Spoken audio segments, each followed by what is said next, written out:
the monster's lonely. He wants a friend, a girlfriend, somebody. What's so sick about that? Asks Brendan-Fraser's Clayton Boone in Gods and Monsters. The adaptation of Christopher Bram's book, Father of Frankenstein, saw Ian McKellen nominated for his first Academy Award. This year it turns 20. I saw Gods and Monsters for the first time as a teenager and remembered the movie as a sweet, romantic tale about an old gay man who falls for his hunky gardener. Turns out memory can be an unreliable thing. Watching again, a re-evaluation was required. The story centers on McKellen's James Whale, the deadly-born director of Frankenstein and The Bride of Frankenstein. Recovering from a series of strokes at his Hollywood home, Whale becomes increasingly prone to dark hallucinations and fixated on straight gardener Boone, who, in turn, is flattered by the attention of someone he considers famous. How I ever viewed Gods and Monsters as a romance is a mystery. From the first scene in which Whale compels a young fan to strip in exchange for questions, he is a predator. And, like many sexual predators, he dresses his grooming up as charm and flattery.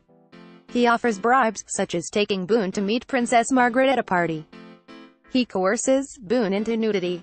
I suspect this is how McKellen and director Bill Condon, Dreamgirls, who is working on a new version of Bride of Frankenstein, wanted Whale to appear. He is, after all, both the god and monster of the title. McKellen, on top form, is both loathsome and vulnerable, if not sympathetic. I think we can understand Whale's problematic behavior. He was a prisoner of war and lost his true love while not accepting it. Fraser is also at his late 90s peak. He is painfully sweet and utterly gorgeous.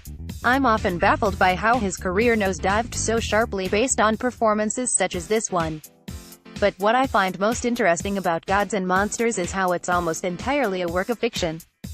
While pertaining to be Whale's life story, creative license doesn't even begin to cover it. In reality, Clayton Boone never existed. While, spoiler alert, Whale's death played out as it does in the film, he, at the time, was living with his boyfriend Pierre Fogel.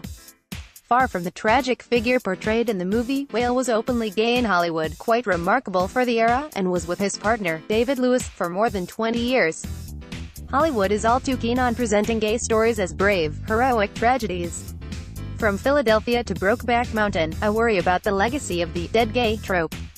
Why must gay stories inevitably end in death and weeping? In real life, James Whale may or may not have been a dirty old man, but I find it interesting that, aside from God or Monster, the makers of the film were eager to cast him as a victim.